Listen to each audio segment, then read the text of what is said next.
The Bible isn't just a book of random stories. It's 66 different books that come together to tell one story. An incredible one about God's love for us. And now for an amazing story inspired by the book of Titus, chapter 3, verses 4 to 7. Rafe Williams worked in the Tanglewood mayor's office. He was assistant to the mayor. Or as he'd like to put it, assistant mayor. Rafe prided himself on serving the town of Tanglewood and its people by going above and beyond the call of duty. Every morning, he arrived at the office early. 7 minutes to 8. He would clean the coffee maker and brew a fresh pot, and he would polish all the smudges off the office door until he could see his own reflection gleaming in the glass. Snazzy bow tie, Williams. Oh, Rafe jumped out of the way as the door opened and Wendy, the office intern, entered. She peered at Rafe and his polishing cloth through her large cat-eye glasses. Ooh, I could do that. Aren't interns supposed to work overtime and clean stuff and make coffee? Just doing my good deeds for the day.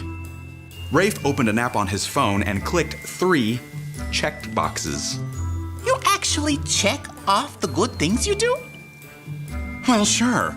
Just to keep track. Wendy raised her eyebrows but didn't say anything.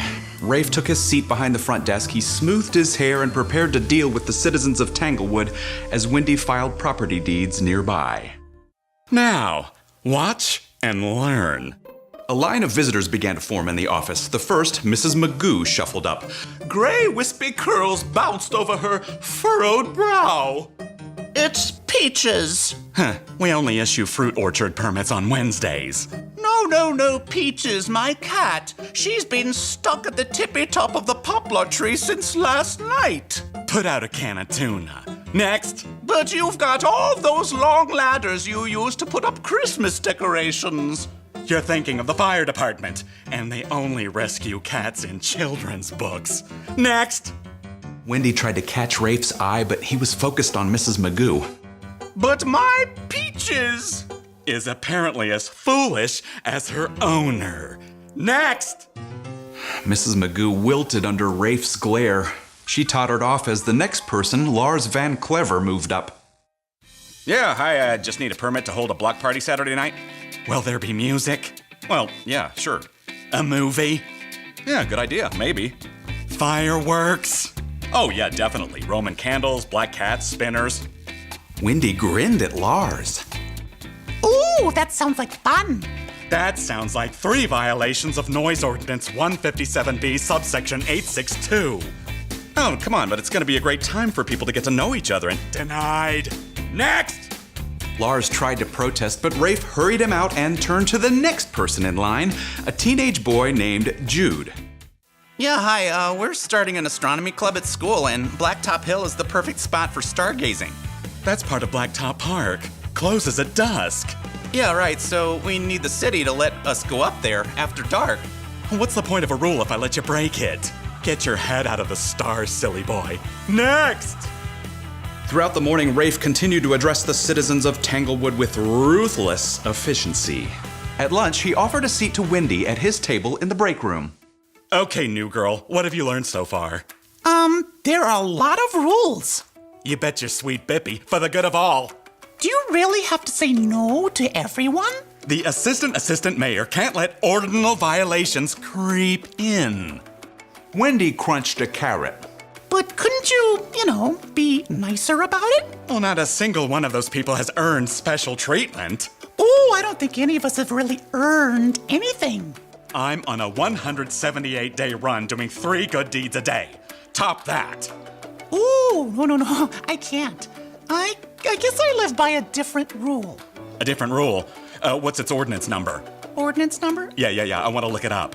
Oh, here's where you can find it.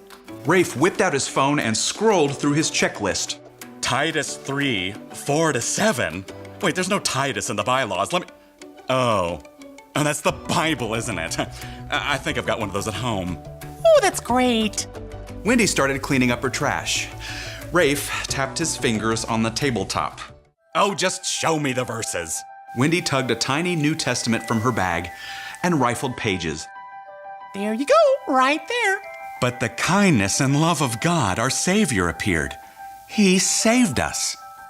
It wasn't because of the good things we had done. It was because of His mercy. That's a highly unusual policy. God doesn't make me earn anything, so it doesn't seem like anybody else should have to earn my kindness. Well, when you put it that way. Wendy tossed her trash in the bin. Here, want me to make a fresh pot of coffee for the afternoon? That would be nice. Thank you. Oh, and could you please make a few phone calls for me?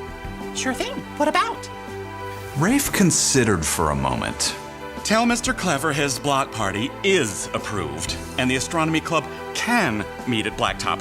And, offer my apologies. Oh, don't you want to call yourself? I would, but I've got to go get a cat out of a tree. Rafe downed his last bit of sandwich and loosened that bow tie of his as he pushed back his chair. I mean, he was going to have to be able to breathe if he was going to climb the extension ladder at Mrs. Magoo's house.